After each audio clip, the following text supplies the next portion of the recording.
வணக்கம். அன்பான நண்பர்களுக்கு வணக்கம். இன்று நான் கூறப்போவது கார்ப்பரேட் மேனேஜ்மெண்ட்டு பற்றி தான் நான் கூறப்போகிறேன்.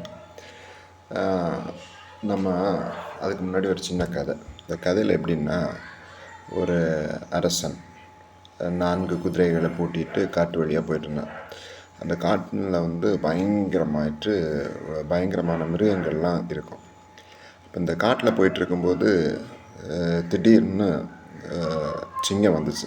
சிங்கம் வந்ததும் என்ன பண்ணிட்டான்னா, சிங்கம் நேரே இவனை கடிக்க வரும்போது இவன் என்ன பண்ணான்னா, 4 குதிரை இருந்தில்ல, ஒரு குதிரையை அவிழ்த்து விட்டுட்டான். அப்போ அந்த குதிரை சிங்கம் கடித்து சாப்பிட்டுட்டு விட்டுட்டான். அப்போ சிங்கத்திலிருந்து தப்பிச்சிட்டான். அடுத்தது புலி வந்துச்சு. அப்போ இன்னொரு குதிரையை அவிழ்த்து விட்டுட்டான். அப்போ புலிக்கு அது கிடச்சிட்டு, அப்படியே இந்த அடுத்த வந்த மிருகங்களுக்கெல்லாம் இந்த 2 குதிரைகளையும் கலத்தி விட்டுட்டான். அப்படியே அவனும் தப்பிச்சுட்டு வந்துட்டான். இதுதான் கார்ப்பரேட் சைக்காலஜின்னு சொல்லுவாங்க. கார்ப்பரேட்டில் நல்ல வேலை பார்க்கவங்க நிறைய பேர் இருப்பாங்க. முதலாளி இல்லை மேனேஜர் யாராக இருந்தாலும் கீழே இருக்கவங்கள நல்லா பேசுவாங்க, நல்லா யூட்டிலைஸ் பண்ணுவாங்க, நிறைய யூஸ் பண்ணிகிட்டே இருப்பாங்க.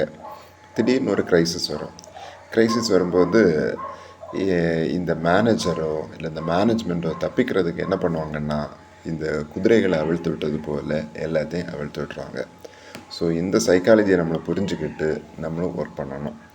இந்த கார்ப்பரேட் சைக்காலஜி எங்கெல்லாம் யூஸ் பண்ணுறாங்கன்னா, ஒரு நாடை அடிமைப்படுத்துகிறதா இருந்தாலும் சரி, ஒரு சமுதாயத்தை அடிமைப்படுத்துகிறதா இருந்தாலும் சரி, ஒரு இனத்தை அடிமைப்படுத்துகிறதா இருந்தாலும் சரி, இந்த சைக்காலஜியை யூஸ் பண்ணிகிட்டே இருக்காங்க.